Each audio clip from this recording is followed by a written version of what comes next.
From Silicon Valley, California, this is Fresh Dialogues. So, Scott Hublou, thank you so much for joining me. You are the winner, your company is the winner of the Cleantech Open, the Nationals. Yep. Congratulations. Right. What does it mean to your company? What does it achieve? Well, I think it brings a validity to our overall business model, is that, in sustainability or in energy conservation doesn't necessarily mean that there's a sacrifice of comfort or quality or convenience for a consumer.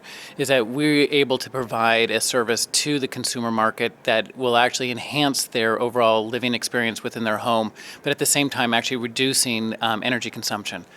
Right. So can you say in layperson's terms exactly what you do? It's a SAS, right? Right. So we're software as a service, but in true layman's terms, it's very simple. Is that we talk to a thermostat that is in your home that's controlling your HVAC system.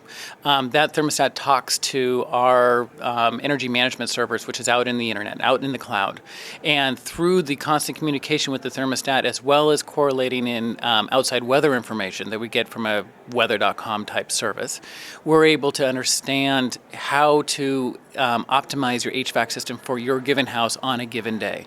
So every day we're making 20, 30 adjustments, slight little adjustments that the homeowners never notice, but at the same time, at the end of the month, you're saving 20 to 30% off of your HVAC energy spend. Right. And can you talk about what you've learned in the mentoring process, being involved in Cleantech Open? What is some of the wisdom you might want to share with other entrepreneurs out there?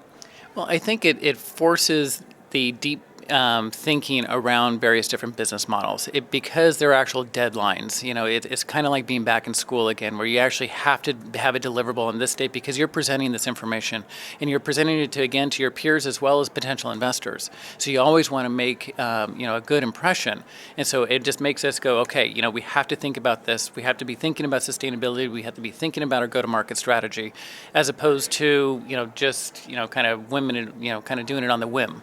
Right. I must say, I was speaking to some of the audience afterwards, and your presentation was outstanding. I mean, we sat through over 10, right? Yeah. And your one stood out for its simplicity. You had a really good, straightforward PowerPoint before and after, straightforward message, no complication, no pie charts, graphs, and whatnot.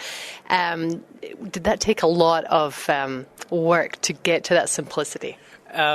Yes, absolutely it did. And my greatest indicator, my greatest feedback was actually my wife that I presented this to, because as I get deep into the science, her eyes glaze over, just as I would say 90% of the consumer market would. And so I had to really think, okay, how am I going to be able to present this to her in such a way that she gets it? The metaphor is there, and she understands that it is really a simple thing from a consumer's perspective.